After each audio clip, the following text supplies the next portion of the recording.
Hey everybody, Tim and Julie here for today's episode of Batman Beyond, Season 2, Part 3. We are officially halfway through the series of Batman Beyond. Just like that, we're almost done. Episodes 8, 9, 10, and 11.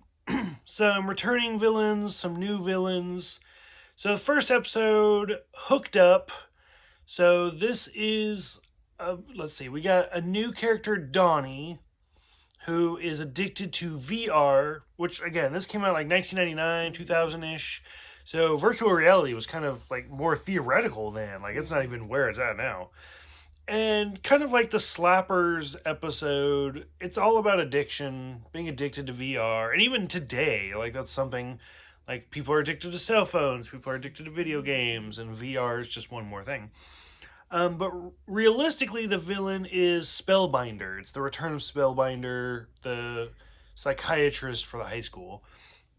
The quick trivia note that I have, Donnie, the kid with the blue hair, was voiced by Jason Marsden, who, famous voice actor, most probably famous, to me at least, as Max Goof from a Goofy movie. But he's the guy who played young Burt Ward in the Return of the Batcave movie. So, which would have actually come out after this. So technically, he did this first. So what did you think of the VR, Spellbinder, etc.? It was good. I mean, yeah, like you said, kids nowadays are just addicted to, always on constantly on their phone or As we record this on a phone. on a phone, um, playing games Mm-hmm. and stuff. Well, that's like my grandkids, Mm-hmm. from the 4-year-old all the way up to the 13-year-old. I go over there to visit. What are they doing? They're on their cell phone or on their Video games. video games. And the language out of even the 4-year-old is like, okay. So then they wonder why I don't go and visit as often as I do. Are they going to watch this? No. Okay. Because my son understands, Mm-hmm.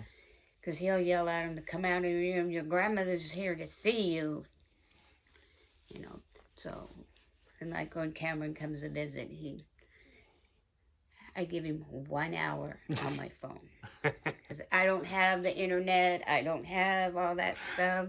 So, yeah, that's one of the reasons. But That's really funny. Okay. but yeah, and well, then Max got involved in it, and that was weird. Because she was telling Terry, oh, just leave me alone, just let me do my thing, yep. And all that.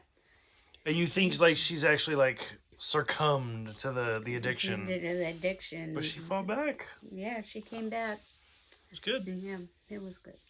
Yeah.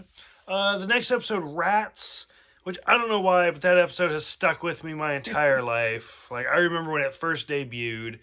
It's all about this poor, deformed kid who lives in the sewer, very penguin-like. Yeah.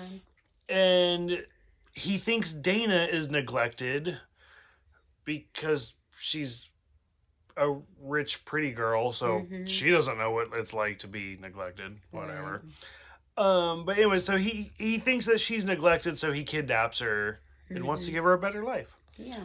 The trivia note I have for this one is Mad Stan, who's like a minor character in this episode. It's his first appearance. We'll see Mad Stan return later on. But so we get Rat Boy, aka Patrick. Yeah, it is. Rats. Yeah. Oh, see, Jordan used to have pet rats. Yeah. And he would wear a hoodie and he would put them in his hood.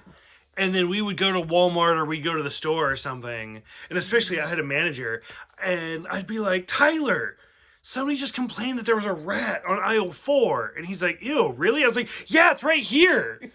And he screamed and ran away. Like, it was great. But yeah, we called him Cheddar and Munster. But yeah, we used to have rats. No. Nope. But yet you like Hazel. Hazel's sweet. Yeah. Do we gotta skip over this one? Just go to the next I don't one? like rats. But, yeah. Because it wasn't Dana, because Terry was supposed to meet her at something, Whatever, the restaurant, yeah. Shelly, and I'll give him 5 minutes. 5 minutes is okay. And then that's when Mad Stan came up. Yep, and took her, and Terry saved the day. Well, because she thought, the rat boy was leaving flowers And with she thought it was notes Terry. and thought it was for Terry, from Terry, and so that made her feel better. But then when she realized that they weren't from Terry, yeah.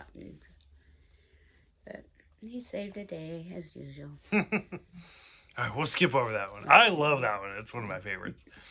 Mind Games, which is all about like this little telepathic girl. So what's interesting is, once again, I keep saying it, this episode came out 1999, 2000-ish, somewhere in there. And in the very beginning of the episode, they're talking about presidents. And they get to Clinton and they stop because that's who was president when this came out.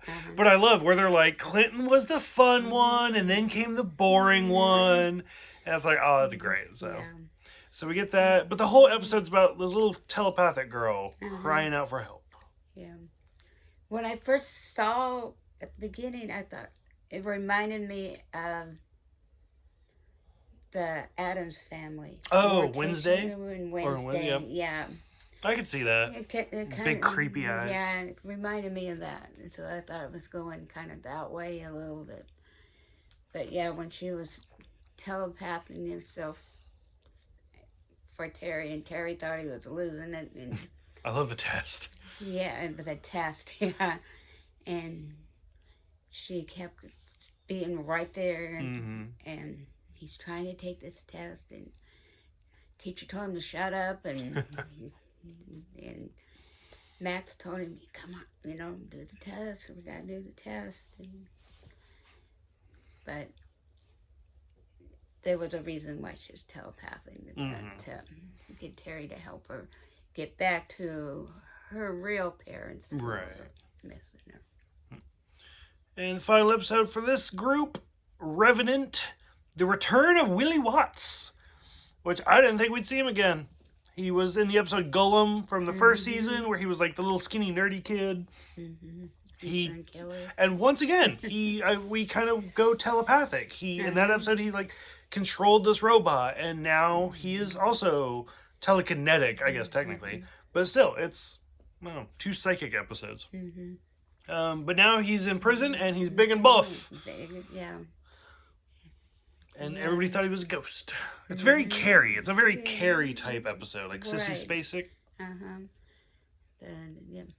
I just like the ending of it when Terry was talking to his brother, telling him, about his parents are, just to remember that what's in here and what's in here, because that's what I tell my grandson Cameron, especially, because he was really close to Papa, and the 13th of next month will be 4 years since he passed away, and so I tell him, Papa's always there and he's always in your heart, just to remember that. Right. So that was the sweetest part of it. I can see that. Okay.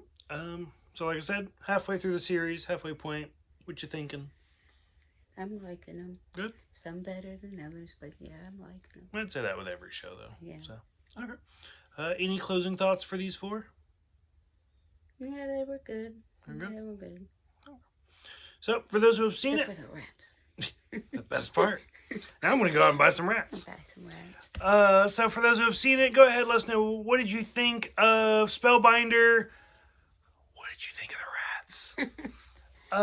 And Mad Stan, what did you think of the little telepathic girl that I didn't even bother writing her name down? I was like, whatever.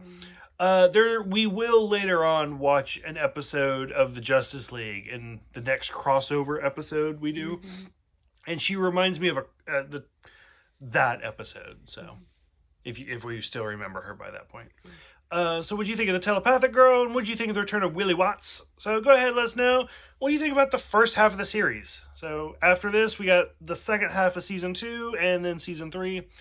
So thank you guys for watching. Thank you for subscribing. We'll see you guys next time.